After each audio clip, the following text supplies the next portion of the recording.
नमस्कार दोस्तों, आइए सुनते हैं अज्ञे द्वारा लिखी कहानी इंदु की बेटी। जब गाड़ी खचाखच लदी होने के कारण मानो कराहती हुई स्टेशन से निकली, तब रामपाल ने एक लंबी सांस लेकर अपना ध्यान उस प्राण ले लेने वाली गर्मी अपने पसीने से तर कपड़ों और साथ बैठे हुए नंगे बदन वाले गवार से शरीर की बू से हटाकर फिर अपने सामने बैठी हुई अपनी पत्नी की ओर लगाया और उसकी पुरानी कुठिन फिर जाग उठी। रामलाल की शादी हुए 2 बरस हो चले हैं। 2 बरस में शादी का नयापन पुराना हो जाता है। तब गृहस्थ का सुख नएपन के अलावा जो दूसरी चीजें होती हैं उन्हीं पर निर्भर करता है। मातृत्व या पितृत्व की भावना, समान रुचियां, इकट्ठे बिताए हुए दिनों की स्मृतियां, एक दूसरे को पहुंचाए गए सुख क्लेश की छाप, नयापन मिट जाने के बाद ये और ऐसी चीजें ही ईंटें होती हैं जिनसे गृहस्थी की भीत खड़ी होती है। और रामलाल के जीवन में ये सब जैसे थे ही नहीं। उन्हें कोई संतान नहीं थी।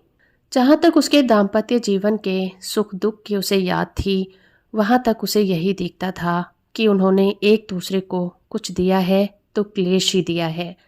इससे आगे थोड़ी बहुत मामूली सहूलियत एक दूसरे के लिए पैदा हो गई है, लेकिन उसका शिथिल दिमाग उन चीज़ों को सुख करने को तैयार नहीं है। उदाहरणतया वो कमाकर कुछ लाता रहा है और स्त्री रोटी पकाकर देती रही है, कपड़े धोती रही है, झाड़ू लगाती रही है, चक्की भी पीसती रही है। क्या इन चीज़ों का नाम सुख है? क्या उसने शादी इसीलिए की थी कि एक मेहरी उसे मिल जाए और वह खुद एक दिन से दूसरा दिन कर ले, कि चख चख के बच जाए और बस? क्या उसने बीए तक इसीलिए पढ़ाई की थी कि हर महीने 20 एक रुपया कमाकर इसके आगे लाकर पटक दिया करें कि ले, इस कबाड़ खाने को संभाल और इस ढाबे को चलाता रख? इस गवार को अनपढ़ बेवकूफ़ औरत के आगे जो चक्की पीसने और झाड़ू लगाने से अधिक कुछ नहीं जानती और यह नहीं समझती कि एक पढ़े लिखे आदमी की भूख 2 वक्त की रोटी के अतिरिक्त कुछ और भी मांगती है। उसकी खीज एकाएक बढ़कर क्रोध बन गई। स्त्री की ओर से आंख हटाकर वो सोचने लगा, इसका यह नाम किसने रखा? इंदु। कैसा अच्छा नाम है। जाने किस बेवकूफ़ ने ये नाम देकर इसे डुबोया। और कुछ नहीं तो सुंदर ही होती, रंग ही कुछ ठीक होता।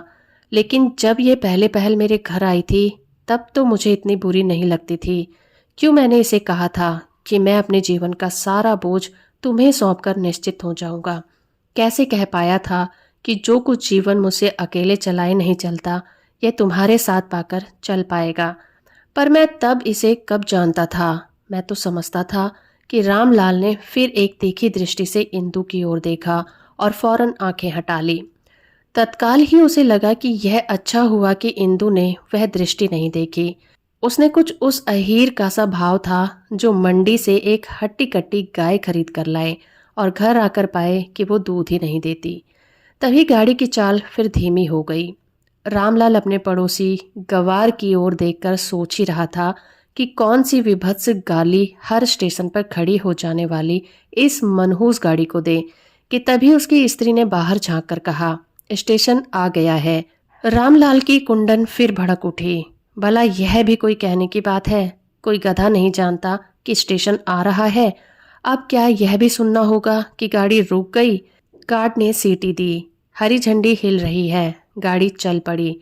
लेकिन मैं इस पर क्यों खींचता हूँ? इस बेचारी का दिमाग जहाँ तक जाएगा वहीं तक की बात वो करेगी ना। अब मैं इसे आशा करूं कि वह इस समय वह मेघ दूर मुझे सुनाने लग जाए तो वह इस आशा को पूरा न करे तो क्या कसूर है। लेकिन मैंने उसे कुछ नहीं कहा है, चुपचाप सब सुनता सहता आया हूँ।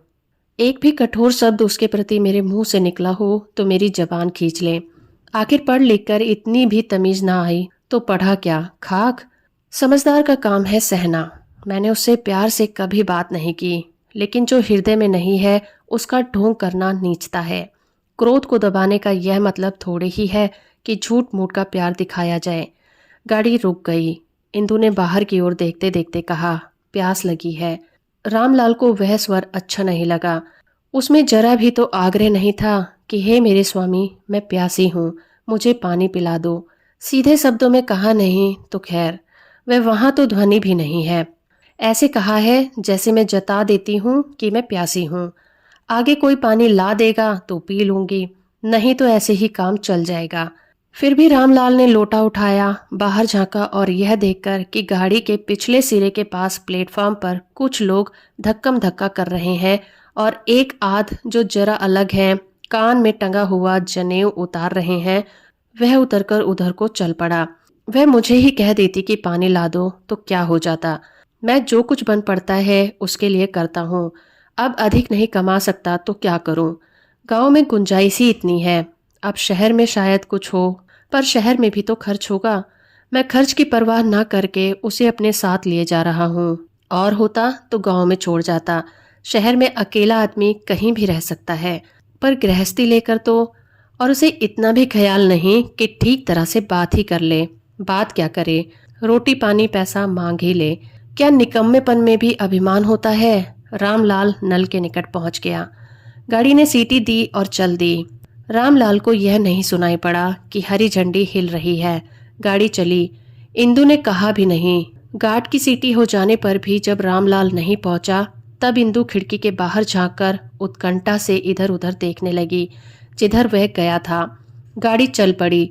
तब उसकी उत्कंठा घोर व्यग्रता में बदल गई। लेकिन तभी उसने देखा एक हाथ में लोटा थामे रामलाल दौड़ रहा है। वो अपने डब्बे तक तो नहीं पहुंच सकेगा, लेकिन पीछे के डब्बे में शायद बैठ गया। इंदु ने देखा कि रामलाल ने एक डिब्बे के दरवाजे पर आकर हैंडल पकड़ लिया है और उसी के सहारे दौड़ रहा है। लेकिन गाड़ी की गति तेज होने के कारण अभी चढ़ नहीं पाया है। कहीं वो रह गया। तब क्षण भर के लिए एक चित्र उसकी आंखों के आगे दौड़ गया। परदेश में वो अकेली, पास पैसा नहीं और उसे टिकट तलब किया जा रहा है और वह जानती नहीं कि पति को कैसे सूचित करे कि वो कहाँ है। लेकिन क्षण भर में ही वह डर का स्थान एक दूसरे डर ने ले लिया। कहीं वो तेज गाड़ी में सवार होने के लिए कूदे और वह डर उससे सहा नहीं गया। वो जितना बाहर झुक सकती थी, झुककर रामलाल को देखने लगी, उसके पैरों की गति को देखने लगी और उसके मन में होने लगा कि क्यों उसने पति से प्यास की बात कही। यदि कुछ देर बैठी रहती तो मर न जाती। एकाएक रामलाल गाड़ी के कुछ निकट आकर कूदा। इंदु जरा और झुकी कि देखे वह सवार हो गया कि नहीं और निश्चिंत हो जाए। उसने देखा अंधकार, कुछ डूबता सा एक टीम, जांग और कंधे में जैसे भीषण आग, फिर एक दूसरे प्रकार का अंधकार।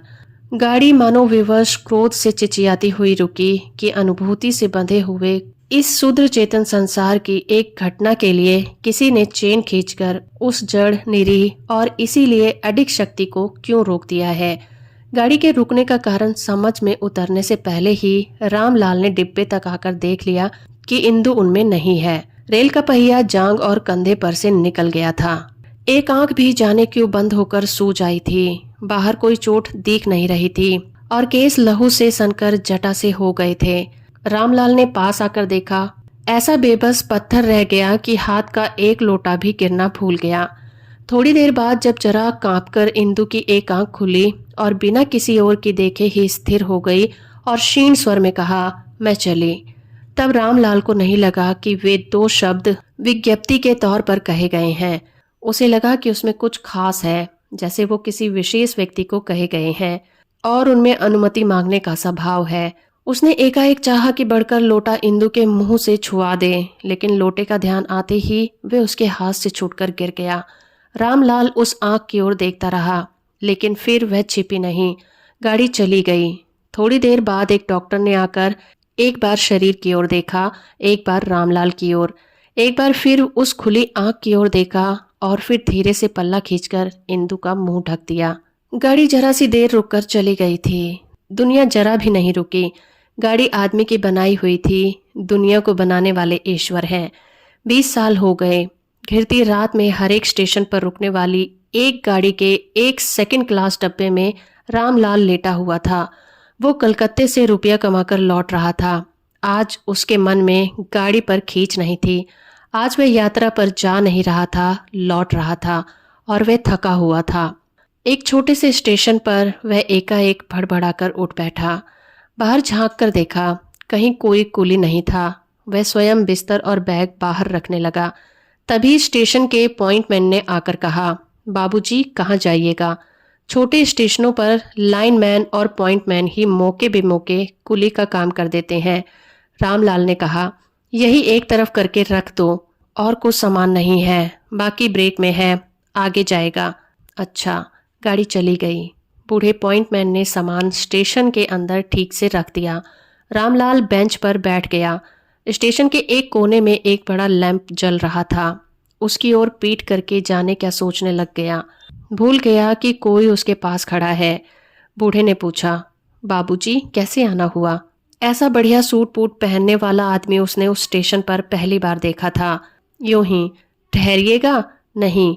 अगली गाड़ी कब जाती है? कल सवेरे। उसमें जाइएगा? हाँ। इस वक्त बाहर जाइएगा? नहीं। लेकिन यहाँ तो वेटिंग रूम नहीं है, यहीं बेंच पर बैठा रहूंगा। बूढ़ा मन में सोचने लगा, ये अजीब आदमी है जो बिना वजह रात भर यहाँ ठिठुरेगा और सवेरे चला जाएगा। पर अब रामलाल प्रश्न पूछने लगा, तुम यहाँ कब से हो? अजी क्या बताऊं, सारी उम्र यहीं कटी है। अच्छा, तुम्हारे होते यहाँ कोई दुर्घटना हुई है? नहीं, कहकर बूढ़ा रुक गया।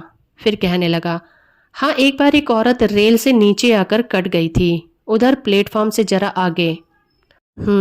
रामलाल के स्वर में जैसी अरुचि थी, लेकिन बूढ़े अपने आप ही उस घटना का वर्णन करने लगा। कहते हैं उसका आदमी यहाँ पानी लेने के लिए उतरा था, इतनी देर में गाड़ी चल पड़ी। वह बैठने के लिए गाड़ी के साथ दौड़ता रहा। औरत झांक कर बाहर देख रही थी कि बैठ गया या नहीं, तभी बाहर गिर पड़ी और कट गई। थोड़ी देर बाद बूढ़े ने फिर कहा, बाबूजी, औरत जात भी कैसी होती है। भला वे गाड़ी से रह जाता तो कौन सी बड़ी बात थी, दूसरी में आ जाता, लेकिन औरत का दिल कैसे मान जाए। रामलाल ने जेब से 4 आने पैसे निकालकर उसे देते हुए संक्षेप में कहा, जाओ। बाबूजी, रामलाल ने टांगे बेंच पर फैलाते हुए कहा, मैं यहाँ सोऊंगा। बूढ़ा चला गया। जाता हुआ स्टेशन का एकमात्र लैंप भी बुझा गया। अब उसकी कोई ज़रूरत नहीं थी। रामलाल उठकर प्लेटफॉर्म पर टहलने लगा और सोचने लगा, उसने पानी नहीं मांगा था, लेकिन अगर मैंने ही कह दिया होता कि मैं अभी लाई देता हूँ तो। आदमी जब चाहता है जीवन के 20 वर्षों को 20 मिनट, बस 20 सेकंड में जी डालना, और वो 20 सेकंड भी ऐसे जो आज के नहीं हैं, 20 वर्ष पहले के हैं, मर चुके हैं, तब उसकी आत्मा का अकेलापन कहा नहीं जा सकता, अंधेरे में ही कुछ अनुभव किया जा सकता है।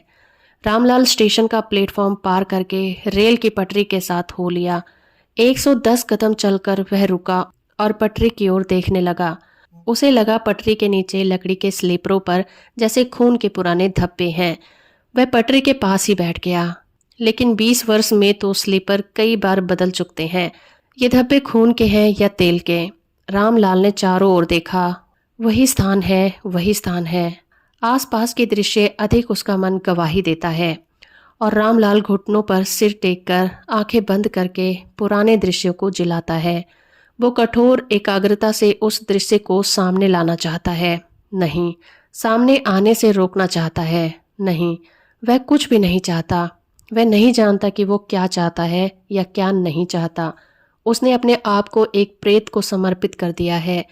जीवन में उसे खिंचे रहने का यही एक प्रायश्चित उसके पास है, और इस समय स्वयं मिट्टी होकर, स्वयं प्रेत होकर वह मानो उससे एक हो लेना चाहता है, उसे कुछ आदेश पा लेना चाहता है। जाने कितनी बार वो चौंकता है, सामने कहीं से रोने की आवाज़ आ रही है, एक औरत के रोने की। रामलाल उठकर चारों ओर देखता है, कहीं कुछ नहीं दिखाई देता। आवाज़ निरंतर आती है। रामलाल आवाज़ की ओर चल पड़ता है, जो स्टेशन से परे की ओर है। इंदु कभी रोई थी, उसे याद नहीं आता, लेकिन यह कौन है जो रो रहा है, और इस आवाज़ में यह कशिश क्यों है? कौन है? कोई उत्तर नहीं मिलता। 2-4 कदम चलकर रामलाल कोमल स्वर में पूछता है, कौन रोता है? रेल की पटरी के पास से कोई उठता है। रामलाल देखता है किसी गाढ़े रंग के आवरण में बिल्कुल लिपटी हुई एक स्त्री। उसे पास आता देखकर जल्दी से एक ओर चल देती है और क्षण भर में झुरमुट की ओट में चली जाती है। रामलाल पीछा भी करता है, लेकिन अंधकार में पीछा करना व्यर्थ है, कुछ दिखता ही नहीं। रामलाल पटरी की ओर लौटकर एक स्थान खोजता है जहां वो बैठी थी। क्या यहीं पर? नहीं, शायद थोड़ा और आगे। यहाँ पर? नहीं, थोड़ा और आगे। उसका पैर किसी गुदगुदी चीज से टकराता है। वह झुककर टटोलता है, एक कपड़े की पोटली है। बैठकर खोलने लगता है। पोटली चीख उठती है। कांपते हाथों से उठाकर वो देखता है पोटली में एक छोटा सा शिशु है जिसे उसने जगा दिया है। वह शिशु को गोद में लेकर थपथपाता हुआ स्टेशन लौट आता है और बेंच पर बैठ जाता है। घड़ी देखता है 3 बजे हैं। 5 बजे गाड़ी मिलेगी। अपने ओवरकोट में वह उस बच्चे को ढक देता है। 2 घंटे के लिए इतना प्रबंध काफी है। गाड़ी में बिस्तर खोला जा सकता है। रामलाल ने अपने गांव में एक पक्का मकान बनवा दिया है और उसी में रहता है। साथ रहती है वो पाई हुई शिशु कन्या जिसका नाम उसने इंदु कला रखा है, और उसकी आया जो दिन भर उसे गाड़ी में फिराया करती है। गांव के लोग कहते हैं कि रामलाल पागल है। पैसे वाले भी पागल होते हैं। और इंदु जहाँ जहाँ जाती है वे उंगली उठाकर कहते हैं, वह देखो पागल बूढ़े की बेटी। इसमें बड़ा गूढ़ व्यंग था। इसमें बड़ा गूढ़ व्यंग है क्योंकि वो जानते हैं कि बूढ़ा रामलाल किसी के पाप का बोझ ढो रहा है, लेकिन रामलाल को किसी की परवाह नहीं है। वो निर्द्वंद है। उसके हृदय में विश्वास है। वो खूब जानता है कि उसकी क्षमाशीलता इंदु ने स्वयं प्रकट होकर अपने स्नेहपूर्ण अनुकंपा के चिन्ह स्वरूप अपना अंश और प्रतिरूप वो बेटी उसे भेंट की थी। तो दोस्तों, अभी आप सुन रहे थे अज्ञे द्वारा लिखी कहानी इंदु की बेटी। उम्मीद करती हूँ मेरा ये प्रयास और ये कहानी आपको अच्छी लगी होगी। वीडियो को लाइक और चैनल को सब्सक्राइब करना बिल्कुल मत भूलिएगा।